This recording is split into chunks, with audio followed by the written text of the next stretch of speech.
Tim penasihat hukum Asiano Gami Kawatu yang ditetapkan tersangka dalam kasus korupsi dana hibah Sinode Gemim yakni Santrawan Totone Paparang SHMH Magister Kenotariatan dan tim resmi membacakan permohonan pra-peradilan kepada Kapolda Sulut Ceki Direskrimsus Polda Sulut dalam sidang terbuka untuk umum Senin tanggal 2 Juni tahun 2025. Sidang pra-peradilan dipimpin Hakim Pengadilan Negeri Manado Ronald Masang SHMH.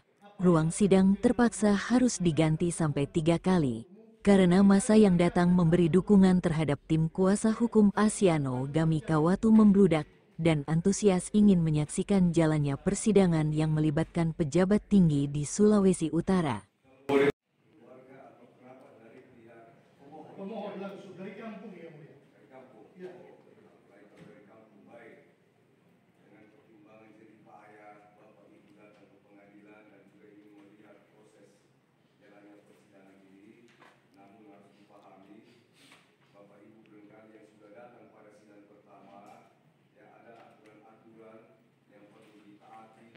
Dalam sidang pra-peradilan ini, tim penasehat hukum Asiano Gami Kawatu mengajukan permohonan ke hakim agar Asiano Gami Kawatu dibebaskan dari status tersangka, bahwa penetapan tersangka oleh Polda Sulut cacat hukum, tanpa proses penyidikan yang benar. Dan mendesak polisi menetapkan Oli Dondo Kambe sebagai tersangka utama dalam kasus korupsi dana hibah ini. Tim kuasa hukum juga meminta hakim memerintahkan termohon untuk menghadirkan para saksi fakta. Di antaranya Kapolda Sulut Royke Langi, mantan Gubernur Sulut Oli Dondo Kambe, Kepala Perwakilan BPK Sulut dan Kepala Perwakilan BPKP Sulut. Gami Kawatu SMSI sebagai pemohon melawan Kepala Kepolisian Republik Indonesia Ceki, Kepala Kepolisian Daerah Sulawesi Utara Ceki, Direktur Reserse Kriminal Khusus Polda Sulawesi Utara sebagai pihak termohon dinyatakan dibuka dan terbuka untuk umum. Santrawan Paparang pengacara kondang yang menjadi koordinator tim kuasa hukum Asiano Gami Kawatu bergantian dengan Hanafi Saleh, Semilei Hitu, Reynaldi Muhammad, Marsano Wowor, Samuel Tatawi, membaca permohonan tuntutan pra-peradilan. Terima kasih. Kepada yang terhormat yang mulia Bapak Ketua Pengadilan Negeri Manado di Pengadilan Negeri Manado, perihal pra-peradilan Direktur Reserse Kriminal Khusus Polda Sulawesi Utara. Dengan segala hormat bahwa kami Dr. Santrawan Paparang SHMH MKN, Hanafi M. Saleh SH, Semilei Hitu SH, Putra Akbar Saleh SH, Marsano Wowor SH, Samuel Tatawi SH, dan Renaldi Muhammad SH, semuanya advokat dan konsultan hukum pada Law Office Paparang Hanafi and Partners, baik bersama-sama maupun sendiri-sendiri, bertindak untuk dan atas nama surat kuasa khusus tertanggal Manado Senin 28 April 2025 yang secara sah telah terdaftar pada Register Kepaniteraan Pengadilan Negeri Manado pada hari Senin tanggal 28 April 2025 di bawah nomor 544-SK-2025-PN Manado. Pra-peradilan Kepala Kepolisian Republik Indonesia Seki, Kepala Kepolisian Daerah Sulawesi Utara Seki, Direktur Reserse Kriminal Khusus Polda Sulawesi Utara beralamat di Jalan Bethesda nomor 62 Kota Manado sebagai termohon, diajukan pra-peradilan dengan fakta hukum sebagai berikut. 1. Bahwa pemohon diangkat pertama kali sebagai aparatur sipil negara di lingkungan pemerintah Provinsi Sulawesi Utara pada tanggal 1 Maret 1987 sebagaimana SK pengangkatan nomor 813.3 garis miring 13 garis miring SK garis miring 269 garis miring 1987 2. Bahwa selama pemohon berkarya sebagai aparatur sipil negara di lingkungan pemerintah Provinsi Sulawesi Utara, berbagai jabatan yang telah pemohon jabat dan emban, antara lain Kepala Sub Bagian Tata Usaha Pimpinan, Kepala Bagian Tata Usaha, Kepala Bidang Perencanaan Ekonomi, Sekretaris Badan Penelitian dan Pengembangan Daerah, Kepala Biro Perekonomian, PJS Bupati Minahasa Selatan, Kepala Biro Perekonomian, Kepala Dinas Perindustrian dan Perdagangan, Asisten Perekonomian dan Pembangunan, Kepala Dinas Sosial, asisten administrasi umum, kepala dinas pendapatan daerah, kepala dinas pendidikan nasional, kepala badan pengelola keuangan dan aset, kepala badan dan aset daerah. 3. Bahwa pemohon juga menjabat sebagai PJS, Sekretaris Provinsi Sulawesi Utara berdasarkan petikan keputusan Gubernur Sulawesi Utara nomor 2 821.2 garis miring BKD garis miring SK garis miring 54 garis miring 2021 tentang penunjukan pejabat Sekretaris Daerah Provinsi Sulawesi Utara tanggal 25 November 2021. 4. Bahwa pemohon pensiun sebagai aparatur sipil negara dengan pangkat terakhir golongan 4E dengan masa kerja 35 tahun 5 bulan yang secara resmi pensiun terhitung mulai tanggal 1 September 2022 sebagaimana keputusan Gubernur Sulawesi Utara nomor 2 00.266 garis miring 27 100 garis miring aset garis miring 05 garis miring 22 tanggal 30 Mei 2022. Pemohon menjabat sebagai PJS Sekretaris Daerah Provinsi Sulawesi Utara. Pemohon diperintahkan langsung oleh Oli Dondukambe SE selaku Gubernur Sulawesi Utara agar bertindak sebagai saksi satu di dalam penandatanganan naskah perjanjian hibah daerah nomor 2 001 garis miring MPHD garis datar Ormas garis miring Kesra garis miring angka Romawi 1 garis datar 2022 tertanggal Rabu 19 Januari 2022. Adapun Oli Dondukambe SE selaku Gubernur Sulawesi Utara bertindak sebagai pihak kesatu pemberi dana hibah, sedangkan Pendeta Dr. Hein Aida selaku Ketua BPNS Sinode Benin bertindak sebagai pihak kedua penerima dana hibah. Bahwa pemohon sebagai saksi satu turut pula bertanda tangan, sedangkan saksi 2 ditandatangani oleh Pendeta Effort A. Tangel STH NPDK selaku Sekretaris Umum Sinode Benin.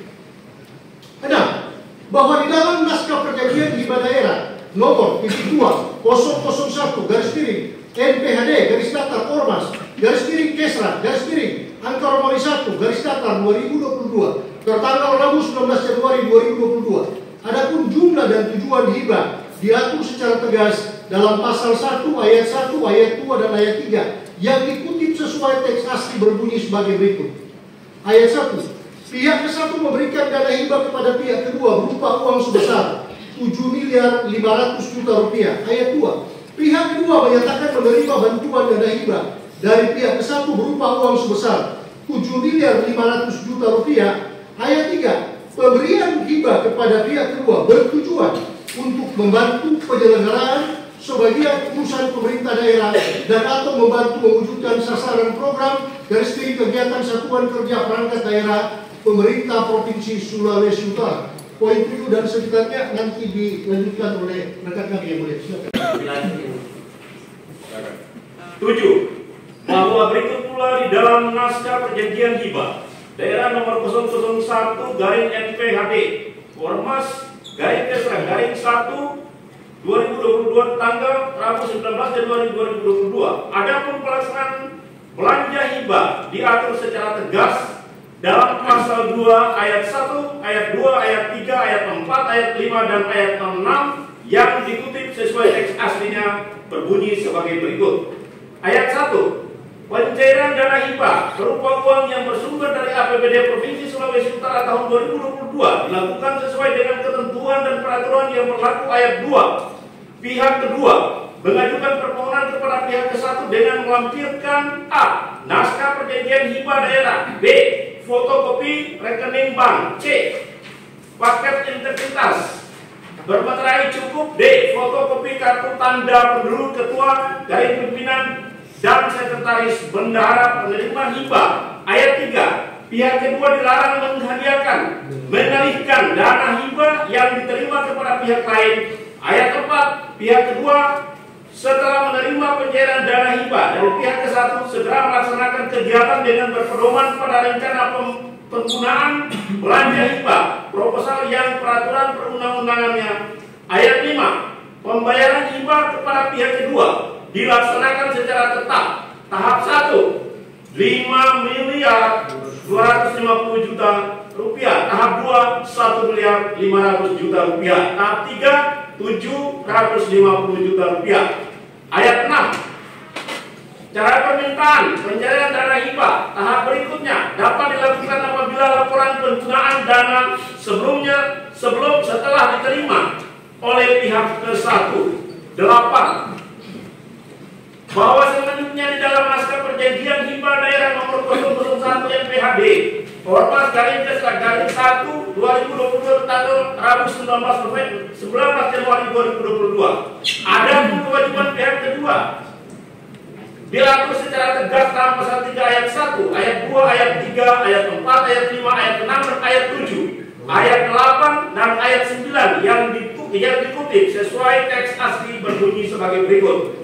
Ayat 1, menandatangani fakta integritas dan surat pernyataan tanggung jawab penggunaan dana hibah. Ayat 2, pihak kedua mempertanggungjawabkan belanja hibah yang diberikan pihak ke-1 meliputi A. Laporan penggunaan hibah. B.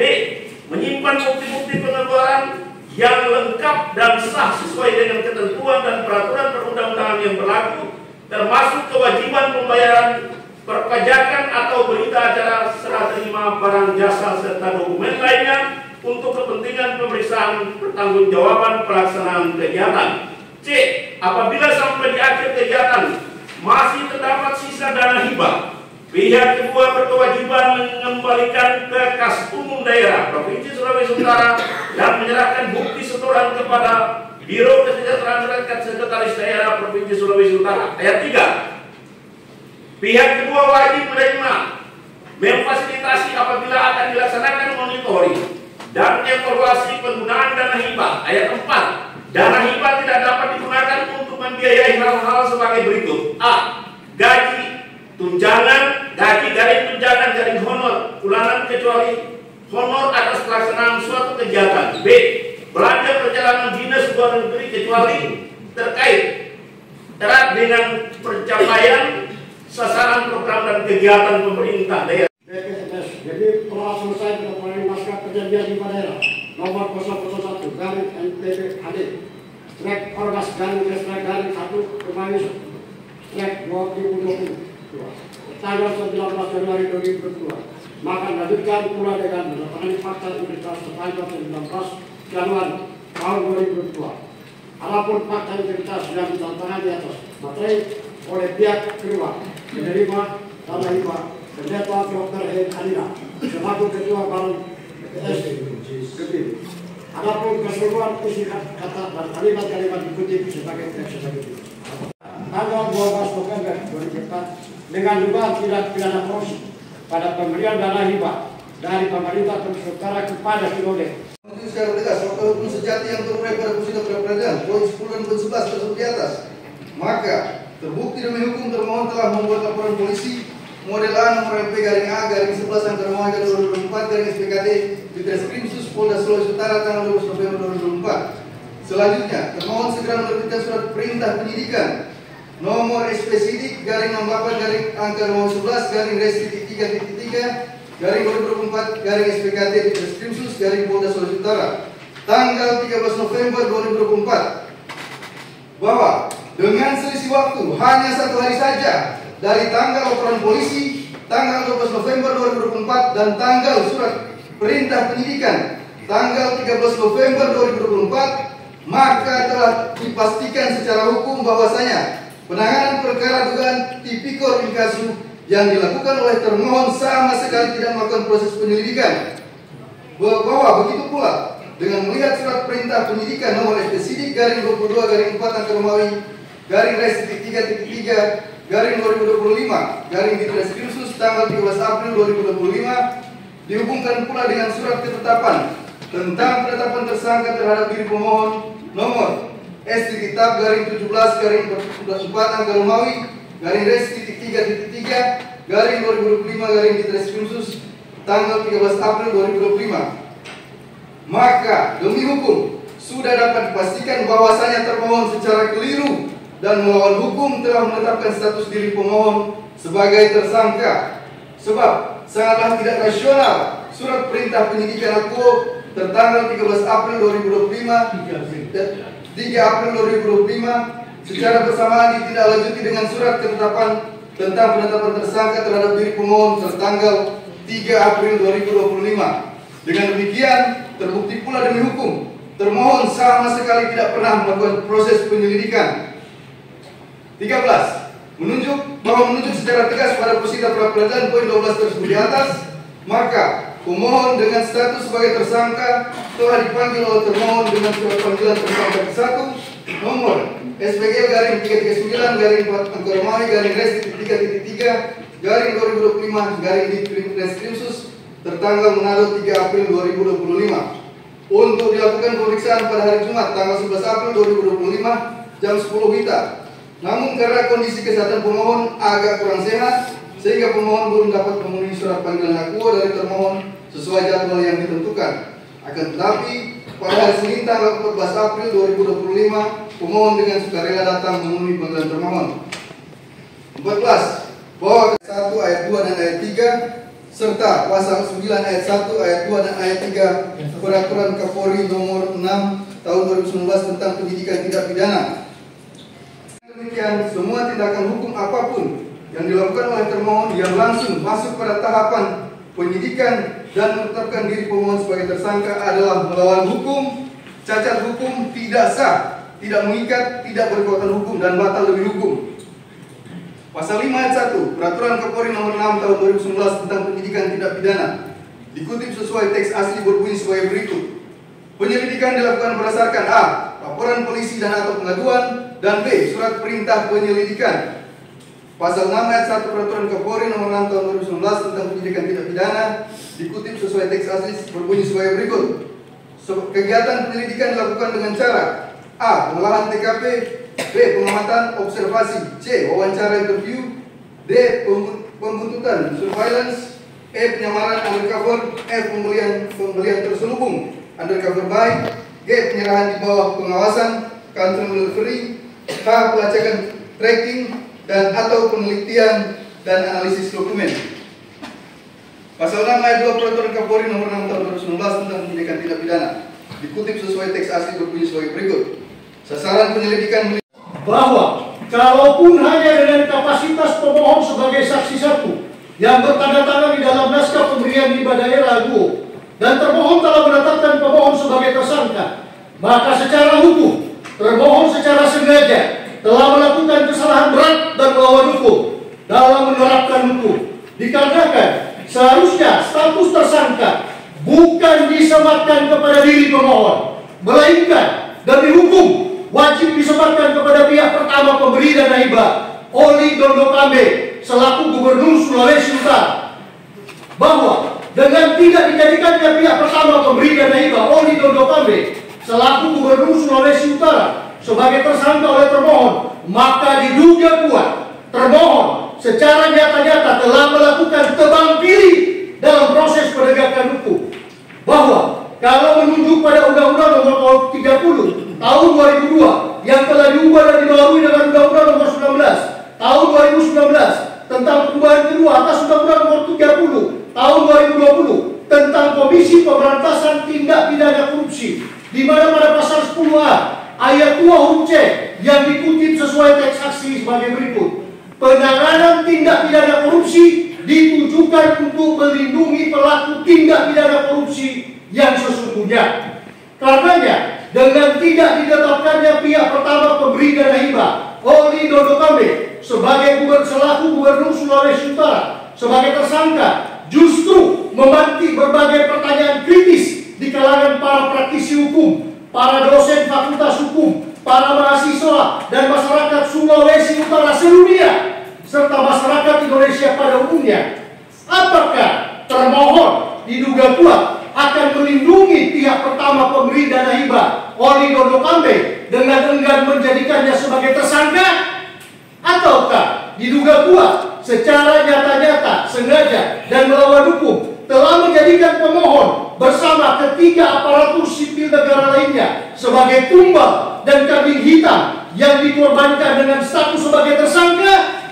Ataukah apakah termohon diduga kuat tak selaku menetapkan pihak pertama pemberi dana hibah Oli Dondo Kambe dengan status sebagai tersangka karena Oli Dondo Kambe masih menjabat aktif sebagai bendahara umum Partai PDIP, ataukah diduga kuat karena lobi-lobi politik? Kami kuasa hukum pemohon hanya menduga kuat saja. Karena hal itu hanya Tuhan yang tahu. Berikut hanya termohon yang tahu. Berikut pula selanjutnya hanya pihak pertama pemberi dana hibah Oli Dondo Kambe yang tahu. Tetapi yang pasti dengan termohon secara nyata-nyata tidak menjadikan pihak pertama pemberi dana hibah Oli Dondo Kambe sebagai tersangka, maka membuat dunia hukum dan keadilan berduka. Berikut pula kepercayaan publik sangat meragukan kinerja penegakan hukum yang dilakukan termohon. Bahwa seharusnya termohon berkiblat penuh kepada Komisi Pemberantasan Korupsi Republik Indonesia yang secara berani telah menetapkan Hasto Kristianto, Sekjen Partai PDIP sebagai tersangka dugaan tindak pidana korupsi. Kalaupun termohon diduga kuat tidak bergeming dan tidak berani menetapkan pihak pertama pemberi dana hibah Oli Dondo Kambe sebagai tersangka, maka marilah sama-sama kita melakukan introspeksi diri dan percikan pemenuhan dalam memaknai adagium yang telah berkembang luas dalam masyarakat Indonesia, bahwasanya apakah benar hukum itu tumpul ke atas tetapi hanya tajam ke bawah? Bahwa seharusnya kalau termohon benar-benar melaksanakan asta cita dari Presiden Republik Indonesia Bapak Jenderal TNI Prabowo Subianto dan Wakil Presiden Republik Indonesia Bapak Gibran Rakabuming Raka, khususnya cita ketujuh memperkuat reformasi politik, hukum dan birokrasi, serta memperkuat pencegahan dan pemberantasan korupsi dan narkoba, maka termohon pastilah telah menetapkan pihak pertama pemberi dana hibah Oli Dondo Kambe, Gubernur Sulawesi Utara sebagai tersangka, dan tentulah tidak menetapkan status diri pemohon sebagai tersangka, melainkan hanya dalam kualitas dan kapasitas sebagai saksi saja, sebagaimana prinsip hukum equality before the law. 17 dilanjutkan oleh rekan. Maka kiranya pada kesempatan ini termohon secara berani dan gentleman meninjau kembali dan menghapus status pemohon sebagai tersangka dengan status yang baru sebagai saksi. Bahwa akan tetapi mengingat pula karena pra-peradilan inkasu sudah diajukan melalui Pengadilan Negeri Manado, maka kiranya dengan segala hormat yang mulia hakim pra-peradilan yang menyidangkan pra-peradilan ini, kiranya oleh Tuhan yang Maha Kuasa diberikan keberanian, kekuatan dan hikmat, sehingga dalam pertimbangan hukum putusannya nanti memberikan keputusan seadil-adilnya dengan menyatakan bahwa penetapan tersangka yang dilakukan termohon terhadap diri pemohon adalah melawan hukum, cacat hukum, tidak sah, tidak mengikat, tidak berkekuatan hukum dan batal demi hukum dengan segala akibatnya. Kepada pihak kedua penerima dana hibah Pendeta Dr. Hein Arina selaku Ketua BPS Gemim, serta surat-surat dan atau dokumen-dokumen yang secara tegas menerangkan keberadaan pertanggungjawaban pidana yang melekat utuh pada diri dan perbuatan dari pihak pertama pemberi dana hibah Oli Dondo Kambe selaku Gubernur Sulawesi Utara kepada pihak kedua penerima dana hibah Pendeta Dr. Hein. Tegas-tegasnya pemohon bukan sebagai pihak pertama pemberi dana hibah maupun pemohon bukan sebagai pihak kedua penerima dana hibah. Dalam arti kata, setegas-tegasnya naskah pemberian hibah daerah aku secara hukum mengikat antara pihak pertama pemberi dana hibah Oli Dondo Kambe selaku Gubernur Sulawesi Utara dengan pihak kedua penerima dana hibah Pendeta Dr. Hein Arina selaku Ketua BPMS Gemim. Apabila termohon telah menetapkan pemohon yang hanya bertindak sebatas dalam kapasitas selaku saksi satu dengan status sebagai tersangka, maka secara hukum termohon secara nyata-nyata telah melakukan kesalahan berat dan melawan hukum, sebab pemohon bukanlah sebagai penentu yang mempunyai kewenangan dan otoritas untuk bertindak sebagai pemberi dana hibah, karena kewenangan dan otoritas untuk memberikan dana hibah terhadap penyelenggara tersebut itu melekat penuh kepada Oli Dondo Kambe selaku Gubernur Sulawesi Utara.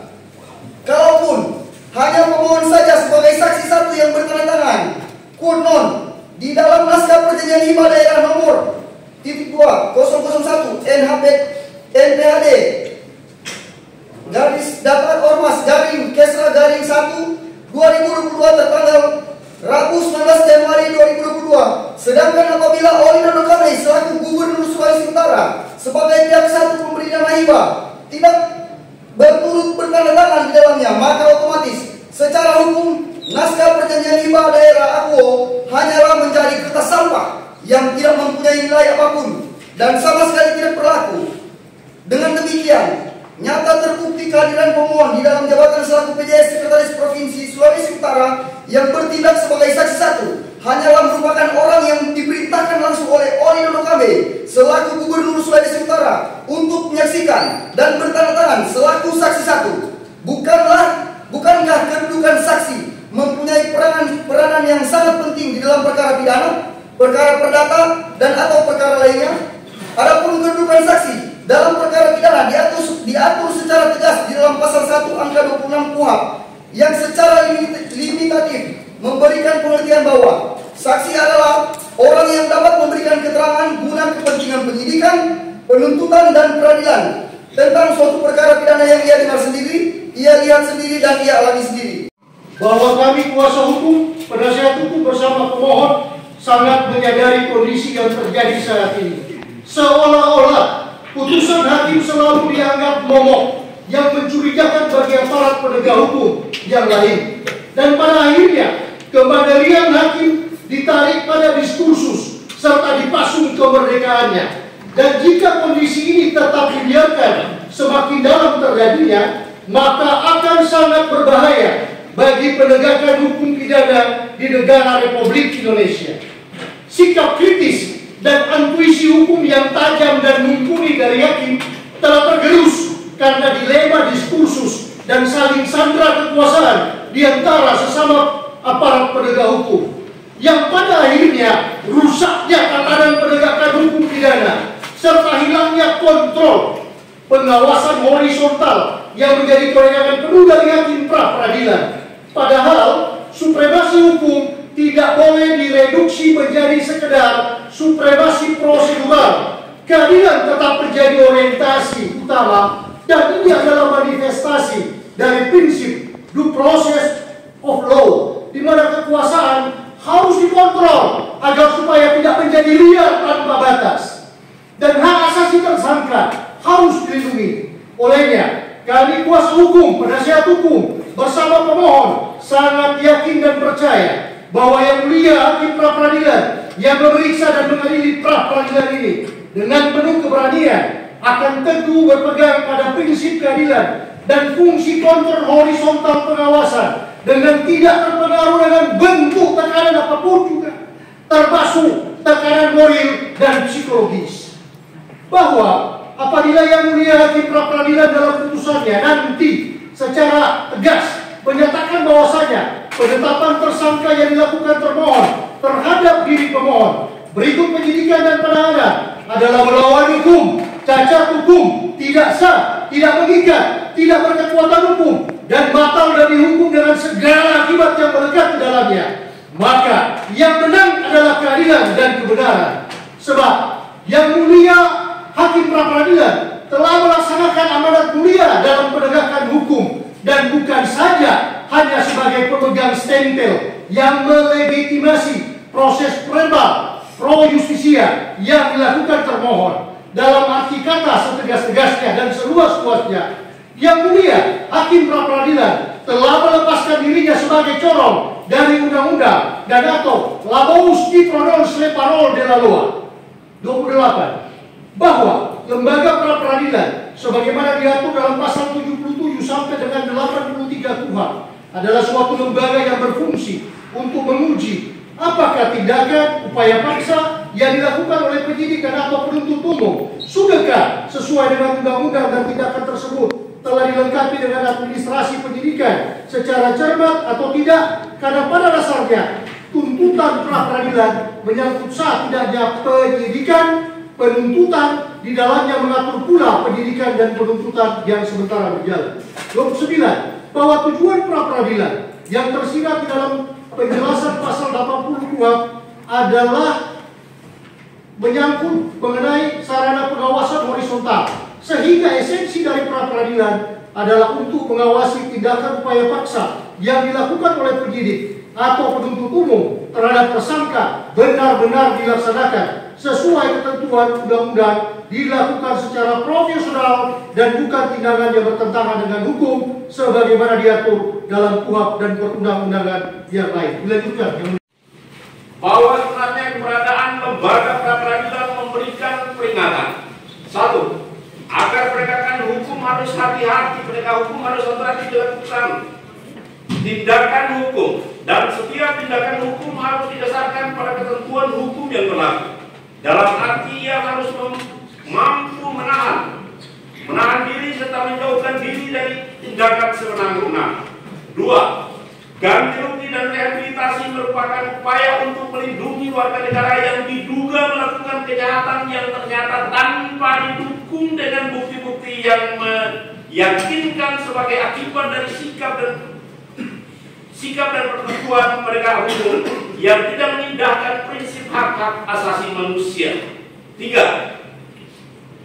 Hakim dalam menentukan ganti kerugian memperhitungkan dan mempertimbangkan dengan seksama baik untuk kepentingan orang yang dirugikan maupun dari sudut kemampuan finansial pemerintah dalam memenuhi dan melaksanakan putusan hukum itu. Asiano Gemi Kawatu, di mana lembaga pra-peradilan ini berfungsi sebagai lembaga pengawas terhadap upaya paksa yang dilaksanakan oleh pejabat penyidik dalam batasan tertentu. 32. Bahwa apa yang diuraikan mengabulkan permohonan pra-peradilan pemohon Asiano Gemi Kawatu SEMSI yang diajukan oleh kuasa hukum Dr. Sandrawan T. Paparan SH MHMKN Hanafi M. Saleh SH Gemi Laini Curug SH Putra Akbar Saleh SH Sang Mumur SH Samuel Katawi SH dan Rinaldi Muhammad SH untuk seluruhnya. 2. Menyatakan menurut hukum bahwa laporan polisi nomor LP garing A garing 19 garing 11 Romawi garing 2024 garing SPKT Ditrek Reskrimsus Polda Sulut tanggal 12 November 2024 berikut surat perintah penyidikan nomor SP titik sidik garing 6468 garing 11 Angka Romawi garing res 3.3 2024 garing Ditreskrimsus tanggal 13 November 2024 berikut surat perintah penyidikan nomor SP titik sidik garing 1 garing 1 Angka Romawi garing res titik 3.3 garing 2025 Ditreskrimsus tanggal 13 Januari 2025 berikut pula surat perintah penyidikan nomor SP titik sidik garing 22 garing 4 Angka Romawi garing res titik 3.3 garing 2025 garing Ditreskrimsus tanggal 3 April 2025 untuk seluruhnya semua surat-surat akpo berikut. Akibat hukum terutamanya yang ditimbulkan oleh tindakan dari termohon dan atau tindakan dari anggota termohon garing anak buah termohon adalah melawan hukum, cacat hukum, tidak sah, tidak mengikat, tidak berkekuatan hukum, dan batal demi hukum. 3. Menyatakan menurut hukum bahwa penahanan yang dilakukan termohon terhadap pemohon adalah melawan hukum, cacat hukum, tidak sah, tidak mengikat, tidak berkekuatan hukum, dan batal demi hukum. 4. Memerintahkan termohon secara tanpa syarat untuk segera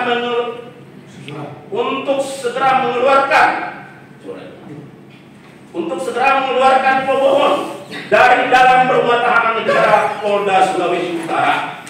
5. Menghukum termohon untuk segera merehabilitasi nama baik pemohon Asiano Gemi Kawatu SEMSI dalam kedudukan, harkat, dan martabat pada keadaan semula. 6. Menghukum termohon untuk membayar biaya perkara yang timbul dalam perkara ini. Subsidiary. Mohon keputusan yang seadil-adilnya ex aequo et bono. Hormat kami kuasa hukum para pemohon Asiano Gemi Kawatu SEMSI. 1. Dr. Sandrawan T. Paparan SH MHMKN.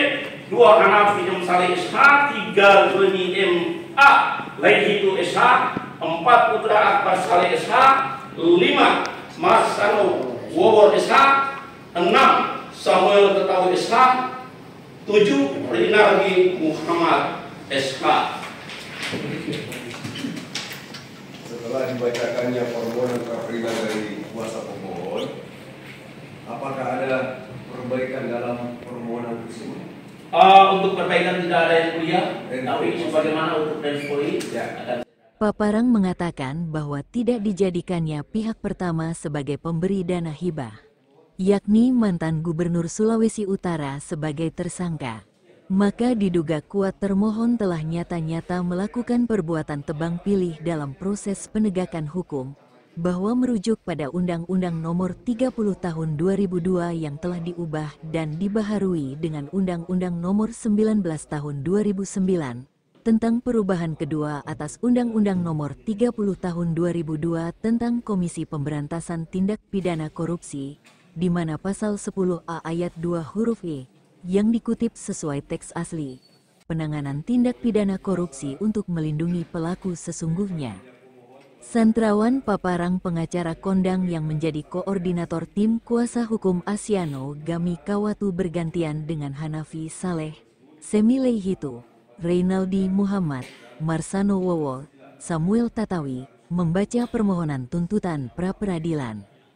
Tim hukum Asiano Kawatu juga mengajukan permohonan kepada Hakim pra-peradilan untuk memerintahkan termohon menghadirkan para 12 saksi fakta dan 4 saksi ahli, di mana 5 diantaranya ditahan di rutan Polda Sulut, yakni Asiano Gami Kawatu, Hein Arina, Steve Kepel, Fereidi Kaligis dan Jeffrey Korengkeng.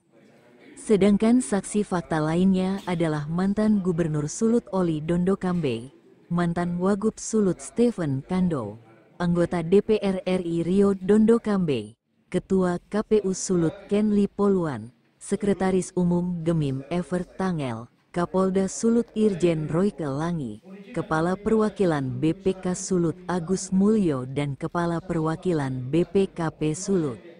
Kepada yang terhormat yang mulia Bapak Hakim Ketua Sidang Permohonan Pra-peradilan nomor 11/Fit-Pra-2025 /Pn Manado di Pengadilan Negeri Manado. Perihal, mohon memerintahkan termohon untuk memanggil dan menghadirkan para saksi fakta yang akan kami kuasa hukum pemohon Asiano Gami Kawatu SE MSI ajukan dalam persidangan sesuai dengan jadwal dan agenda persidangan. Dengan segala hormat, bahwa kami kuasa hukum pemohon Asiano Gami Kawatu SE MSI sebagaimana kekuatan hukum surat kuasa khusus yang secara resmi telah diserahkan dalam persidangan akan mengajukan para saksi fakta sebagaimana materi hukum yang terurai dalam posita dan petitum pra-peradilan berkenaan dengan tidak saja penyidikan termohon terhadap diri pemohon, berikut tidak saja penetapan tersangka oleh termohon terhadap diri pemohon, berikut pula selanjutnya tidak saja penahanan termohon terhadap diri pemohon. Adapun para saksi fakta yang akan kami kuasa hukum pemohon Asiano Gami Kawatu SE MSI akan ajukan dalam persidangan perkara peradilan ini adalah sebagai berikut. 1. Kapolda Sulut Irjen Pol Royke Langi SIK MH. 2. Mantan Gubernur Sulut Oli Dondo Kambe SE. 3. Mantan Wakil Gubernur Sulut Dr. Andes Stefan Kando. 4. Rio Dondo Kambe BSC MM anggota DPR RI. 5. Ketua Umum Sinoda Genim Pendeta Dr. Hein Arina. 6. Mantan Sekretaris Provinsi Sulawesi Utara Steve Kepel ST MSI yang saat ini berada dalam tahanan rutan Polda Sulut. 7. Mantan Kepala Biro Kesra Pemprov Sulut Insinyur Fereidi Kaligis MAP saat ini ditahan di rutan Polda Sulut. 8. Mantan Kepala Badan Keuangan dan Aset Daerah Pemprov Sulut Jeffrey Korengkeng SH MSI saat ini ditahan di rutan di Polda Sulut. 9. Pendeta Evert Tangel Sekretaris Umum Sinoda Gemin. 10. Mantan Sekretaris Pemprov Sulut Edwin Silangen SE MSI. 11. Mantan Sekretaris Pemprov Sulut Praseno Hadi. 12. Bombing Agus Mulyo SE MAK Kepala BPK Perwakilan Provinsi Sulut. 13. Bambang Ari Setio SE, Kepala Perwakilan BPKP Provinsi Sulut. Dan 14, Kenli Peluan, Ketua KPU Provinsi Sulut. Bahwa mengingat sangat pentingnya kehadiran para saksi fakta tersebut untuk memberikan keterangan dalam persidangan ini. Olehnya, dengan segala hormat, mohon kiranya Yang Mulia Bapak Hakim Ketua Sidang Pra-Peradilan demi hukum segera memerintahkan termohon untuk menghadirkan para saksi fakta tersebut tepat waktu sesuai dengan agenda jadwal persidangan yang ditetapkan. Atas perhatian dan dikabulkannya permohonan ini oleh Yang Mulia Bapak Hakim Ketua Sidang Permohonan Pra-Peradilan, kami kuasa hukum pemohon Asiano Gamikawatu SE-MSI mengucapkan terima kasih. Hormat kami kuasa hukum pemohon pra-peradilan Asiano Gamikawatu SE-MSI Walita Tegua. 1. Dr. Sandrawan T. Paparang SH MHMKM. 2. Hanafi M. Saleh SH. 3. Semi Lehiku SH. 4. Putra Akbar Saleh SH. 5. Barsiano Mawar SH. 6. Samuel Tetabe SH. Dan yang ke-7 Renaldi Muhammad SH.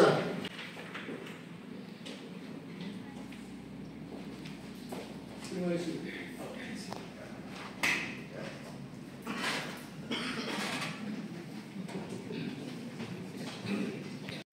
Untuk menghadirkan beberapa saksi-saksi fakta yang sudah disebutkan tadi namanya. Terima kasih. Selanjutnya, menurut Hakim Pra-Peradilan selain surat ini. Usai persidangan, Paparang didampingi Hanafi Saleh dan Zemi Leihito, serta 4 advokat muda lainnya menegaskan bahwa mereka bermohon dan mengimbau Kapolda hadir sebagai kontrol horizontal terhadap anak buah dalam proses penyidikan, maka diminta dalam proses persidangan, demi penegakan hukum demi keadilan.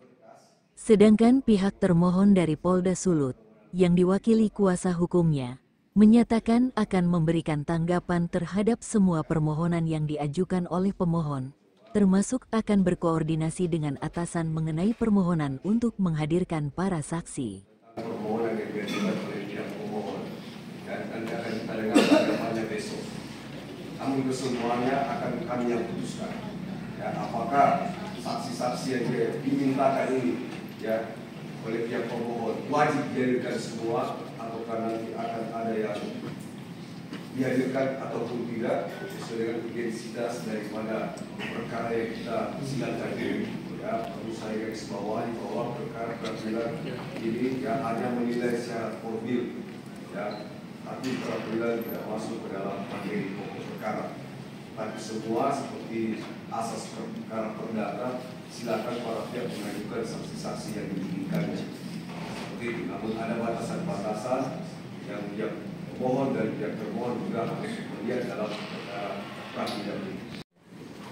Pimpinan termohon yaitu Kapolda khususnya yang ada di Sulawesi Barat, karena nama beliau ada diberitakan juga ya sebagai saksi dihadirkan dalam perkara ini, termasuk juga mantan Gubernur Sulawesi Barat Pak Wendel Kabe juga diberitakan dan seterusnya. Ya, dikoordinasikan besok dengan tanggapannya oleh kami. Begitu juga dengan siapkan jawaban terhadap permohonan pra-peradilan yang sudah diajukan. Ya. Terima kasih Yang Mulia. Mohon izin kami bisa jelaskan kepada Yang Mulia. Urgen Kapolda Sulut, Irjen Pol Roy Kelangi SIK MH, karena Kapolda adalah pimpinan yang bertanggung jawab langsung, apakah mengetahui bahwa proses laporan polisi penyidikan dan tidak ada penyelidikan serta hal-hal lain yang termaktub di dalam pra-peradilan kami sepengetahuan atau tidak?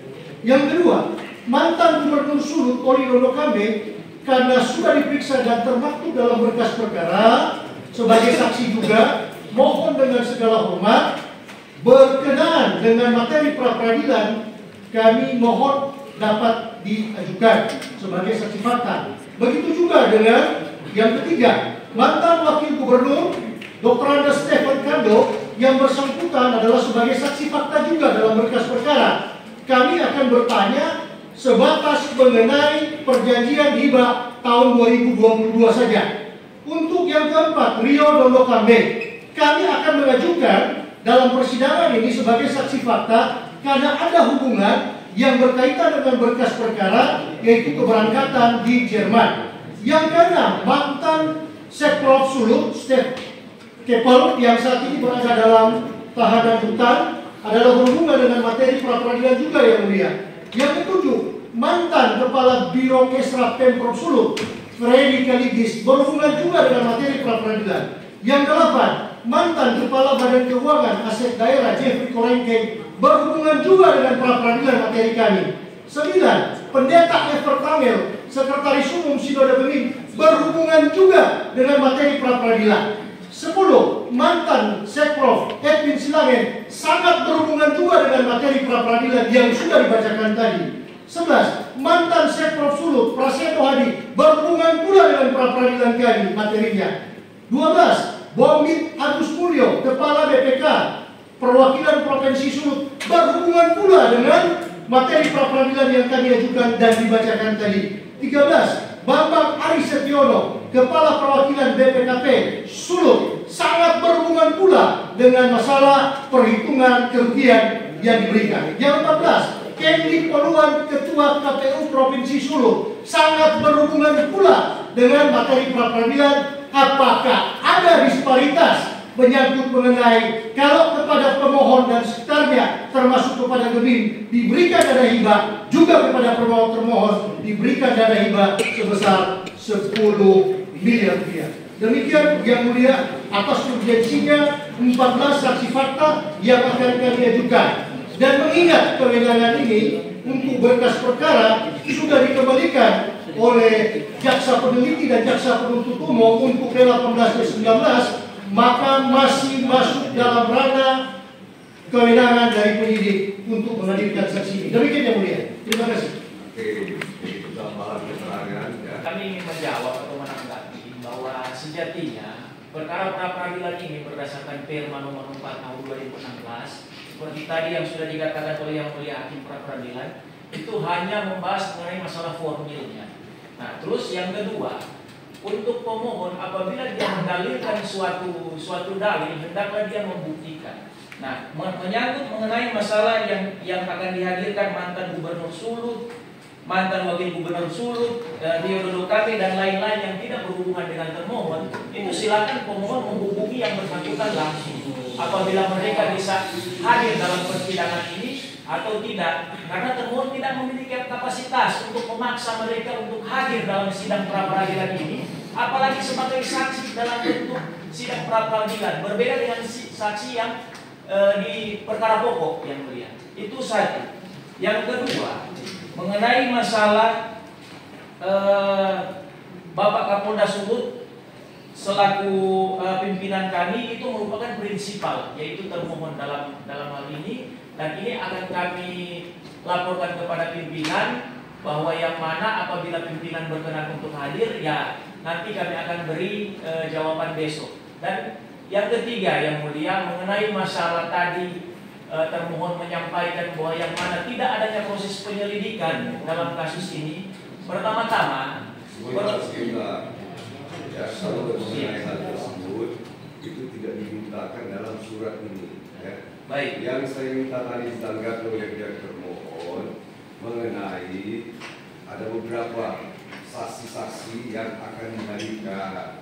Oleh kurang lebih ada 14 saksi yang ini dihadirkan dan sudah tadi mendapatkan keterangan tentang urgensi daripada saksi-saksi tersebut, maka pihak pemohon berharap 14 orang saksi tersebut mohon dihadirkan oleh pihak termohon dalam persidangan ini. Itu saya berikan kesempatan kepada saudara sebagai pihak pemohon menanggapi permohonan daripada pihak pemohon terhadap 14 orang saksi ini. Itu saja. Kalau mengenai yang lain nanti tanggapi dalam jawaban secara tertulis. Ya. Baik yang mulia. Nanti kami akan tanyakan ke pimpinan dulu yang mulia terkait dengan ketersediaan Kapolda untuk apabila berkenan hadir, dan juga yang sudah ditetapkan sebagai tersangka yang dimintakan kami akan berkoordinasi dengan pimpinan. Mengenai nama-nama yang lain yang tidak ada hubungannya dengan kasus ini, yang tidak ada di rutan Polda Sulut, itu kami silakan pemohon untuk berkoordinasi dengan nama-nama yang disebutkan langsung. Kalau boleh tahu, ya, kalau boleh tahu yang tidak ada di rutan itu siapa saja? Sama. Biar akan menjadi masukan bagi kami sebagai hakim dalam memutuskan, ya, karena semua permohonan tanggapan kami akan putuskan. Siap, mohon izin yang mulia. Barangkali untuk tanggapan terhadap apa yang termuat dalam surat gugatan maupun tambahan lampiran tambahannya akan kami tanggapi besok dalam bentuk tertulis yang mulia. Baik. Tapi untuk sementara ini kalau boleh tahu ya, jadi kami tahu semua di persidangan ini. Apakah, satu saja pertanyaan saya, apakah 14 orang ya, 14 orang yang dimohonkan pihak pemohon ini dijadikan saksi dalam BAP? Yang tidak dijadikan saksi siapa saja? Mohon izin yang mulia menjawab bahwa pihak yang tidak dijadikan saksi dalam penanganan perkara yang pertama Pak Kapolda Sulut. Oke, nomor 1. Kemudian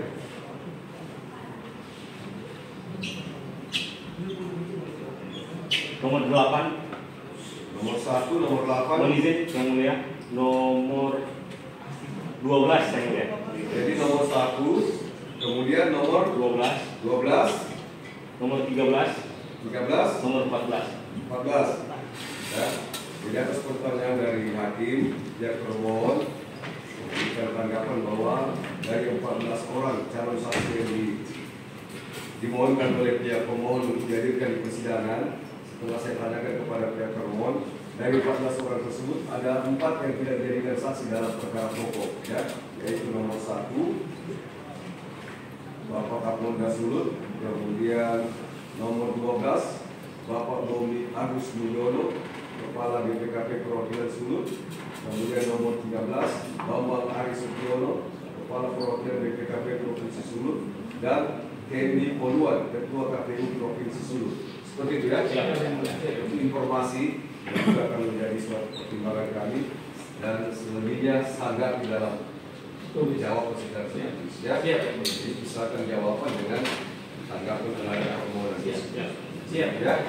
Itu juga menjadi masukan bagi pihak pemohon nanti. Jadi 14. Terima kasih yang mulia. Mengingat karena pengakuan dalam sidang itu bahwasanya selain dari 4 orang itu kesemuanya masuk dalam berkas perkara, maka menanggapi dari kuasa termohon tadi, kiranya wilayah kewenangan masih masuk dalam wilayah kewenangan termohon. Kalaupun kami mengajukan 4 orang yang tidak termasuk dalam berkas perkara, mohon dijadikan catatan 3 hal. Yang pertama, Kapolda Sulut, Irjen Pol Royke Langit adalah pimpinan langsung yang mengetahui kinerja daripada penyidik. Yang kedua, Bombit Agus Mulyo berhubungan erat dengan pemberian DPK 10 kali wajar tanpa pengecualian, sehingga menjadi satu the legit present of places, yaitu kewenangan yang berhubungan dengan fakta pra-peradilan. Yang keempat, Hendy Poluan ini hanya menyamakan persepsi. Kenapa hanya Gemim? Kenapa Polda yang menerima dana hibah? Ya, kenapa? Karena dana hibah juga dari KPU diberikan untuk biaya pengamanan. Begitu juga BPKP. Kalau BPKP diajukan, maka perhitungan kerugian negara di sini hasilnya siapa? Bukankah ini termasuk dalam berkas perkara?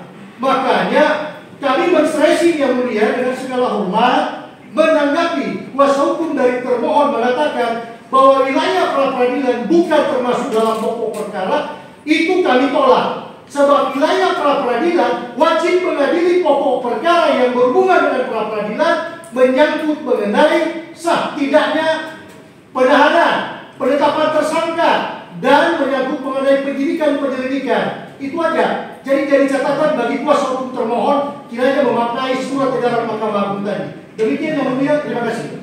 Ya, jadi itulah masukan baik dari pihak pemohon dan pihak termohon. Selebihnya nanti ditanggapi, kesahkan terhadap jawaban dengan permohonan yang diajukan. Ya, dan juga mohon dipertimbangkan apa yang sudah disampaikan oleh pihak pemohon. Ya, masing-masing mempunyai hak dan kewajiban untuk menanggapi. Hormat, kami tim kuasa hukum pemohon memohon kepada yang mulia kiranya memerintahkan juga termohon agar supaya bisa menghadirkan prinsipal kami, klien kami, Asiano Gemi Kawatu sebagai pemohon agar supaya bisa berkoordinasi dan menjawab langsung apa yang diterangkan mengenai saksi fakta yang kami ajukan. Sekali lagi dengan segala hormat memohon kepada Yang Mulia mempertimbangkan permohonan kami, memerintahkan termohon untuk dapat menghadirkan pemohon prinsipal berada di bawah pengawalan untuk dibawa dalam persidangan ini. Terima kasih Yang Mulia. Ya. Jadi ada tambahan lagi. Cukup ya, Mulia. Kami akan menambah tambahan terakhir ya. Terima kasih Yang Mulia.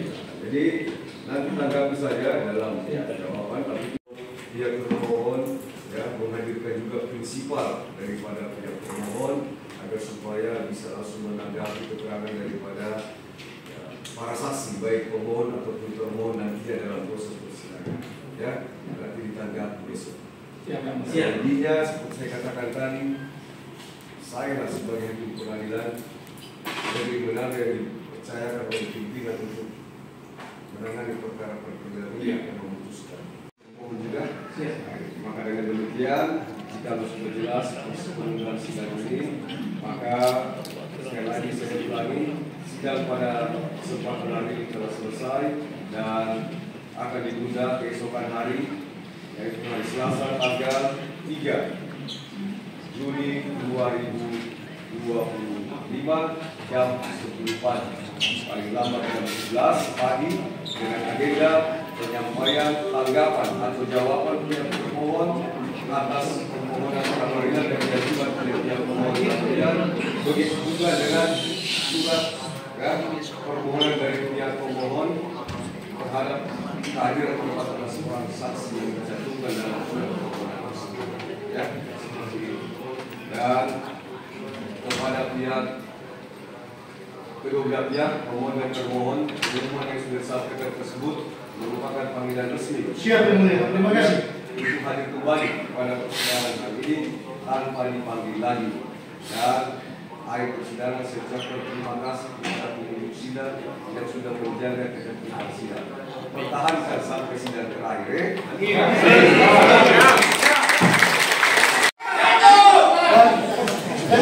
Kebenaran pasti menang. Ada mereka orang baik. Awas rancangan kejahatan. Pada prinsipnya pra-peradilan sudah kami bacakan. Teman-teman sudah mendengarkan bahwa kuasa hukum pemohon Asiano Gemikawatu sudah membacakan sebanyak 100 halaman. Isinya yaitu menyangkut mengenai kesalahan berat dan melawan hukum yang dibuat oleh pihak termohon. Nanti diuraikan, dan kami juga meminta resmi untuk mengajukan 14 saksi fakta dalam persidangan, yaitu teman-teman sudah dengar, yaitu Kapolda Sulut dan lain-lain, termasuk mantan Gubernur Oli Dondo Kambe, Wakil Gubernur Stephen Kando, Rio Dondo Kambe, Ketua Umum Gemim Sinode Pendeta Hein Arina, dan lain-lain, termasuk dari BPKP dan BPK. Kenapa kami mintakan? Ini yang jadi pertanyaan. Kami mintakan jelas, keberadaan Kapolda Sulut adalah penanggung jawab utama dari atasan penyidik. Sehingga kami akan tanyakan dalam persidangan ini sebagai saksi fakta, apakah mengetahui atau tidak mengenai prosedur mulai dari laporan, penetapan tersangka, penyidikan, penahanan, dan banyak teknis-teknis yang akan kami ajukan dalam persidangan. Olehnya, datanglah Pak Kapolda dalam persidangan. Kami menghimbau dan memohon, ini permohonan, karena saksi fakta maka sifatnya kami bermohon. Kalau memang sebagai kontrol horizontal dan kontrol terhadap anak buah dalam proses penyidikan, maka hadirlah dalam ruangan persidangan. Dami fakta, berikan kami fakta, kami akan berikan hukumnya. Sehingga kami teman-teman bukan tanpa alasan mengajukan Kapolda Sulut untuk hadir. Nggak ada masalah. Equality before the law, sama kok, nggak lihat pangkat jabatan kedudukan. Nah, sekali lagi, karena perkara ini kami serahkan kepada teman-teman, ini nanti diperbanyak. Karena perkara ini adalah perkara publik, maka pertanggungjawaban bukan kepada kami. Bertanggungjawablah kepada publik. Ajukan diri sebagai saksi fakta sebagaimana permohonan kami. Itu aja. Jadi pertanyaannya, apakah Pak Hanafi, Pak Parang, saya nilai itu kami takut untuk mengajukan? Enggak. Nanti tolong dicatat, kami sudah puluhan tahun sebagai advokat, kami tidak pernah mengenal rasa takut. Kenapa kami tidak pernah mengenal rasa takut? Karena ini bukan permusuhan. Karena ini bukan permusuhan. Ini hanya adu argumentasi hukum. Ini sebagai fungsi kontrol. Tidak ada musuh. Yang ada adalah penegakan equality before the law. Bagaimana yang kami sampaikan tadi, bahwa kami akan mengajukan proses hukum.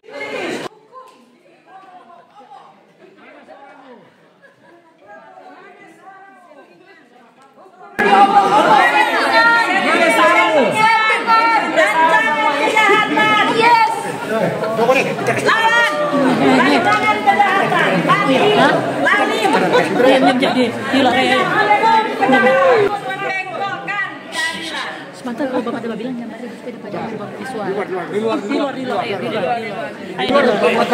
Setelah hasil sidang ini. Jadi penahanan yang dilakukan oleh Kodasut belum memenuhi alat bukti yang sah. Kenapa belum memenuhi alat bukti yang sah? Karena berkas perkara sudah dikembalikan oleh Kejaksaan Tinggi penyidik. Jadi belum memenuhi alat bukti yang sah. Penahanan tidak sah. Orang baik. Ya, teman-teman, berkas perkara sudah dikembalikan oleh Kejaksaan ke Polda Sumut karena belum lengkap. Ada petunjuk berarti alat bukti sah, berarti gedung satu dikembalikan, berarti belum ada 2 alat bukti. Berarti kami sudah ditahan. Jadi perbuatan hukum. Konsekuensinya kan sudah jelas-jelas. Kami memintakan bahwa saksi fakta 14 itu wajib hukumnya untuk dihadirkan. Menurut hemat kami bahwa itu wajib. Kenapa sampai kami katakan itu wajib? Ya, katakanlah bahwa pihak termohon tadi mengatakan ada 4 pihak saja, yaitu Pak Kapolda dan beberapa yang nomor 1, ya itu tidak masuk dalam ranah pemeriksaan berkas. Namun faktanya selain itu 10 orang itu termasuk Poli Dondo Kambai kan masuk di dalam berita acara pemeriksaan atau berkas perkara. Jadi itu merupakan masih tetap mempunyai kewajiban hukum daripada penyidik untuk menghadirkan, membuat terangnya fakta persidangan. Ya, apakah pihak penyidik itu memenuhi 2 alat bukti yang sah dalam hubungan dengan penetapan tersangka terhadap klien kami Gemi Kawatu atau tidak? Nah, ayo kita buktikan, hadirkanlah fakta-fakta itu, bukti saksi-saksi itu sebagai saksi di dalam persidangan ini. Ya. Konsekuensinya perkara ini adalah perkara publik. Hukuman batin. Kalau merasa benar, hadirlah. Jangan ditutup-tutupi perkara ini. Ngapain harus ditutup?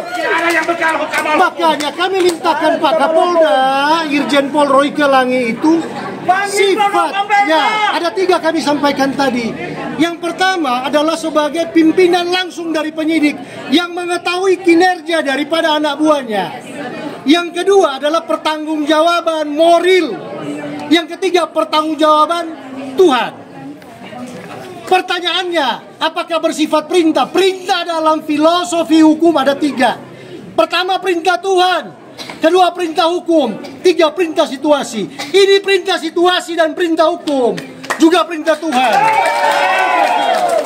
Jadi kami minta, sebagaimana pandangan hukum yang diberikan, damihi fakta.tibius. Berikan kami fakta, kami akan berikan hukumnya. Kami sudah memberikan hukumnya. Perkara ini perkara publik, kami kembalikan kepada publik untuk menilainya. Itu kira-kira, mohon izin teman. Sampai ketemu lagi besok ya.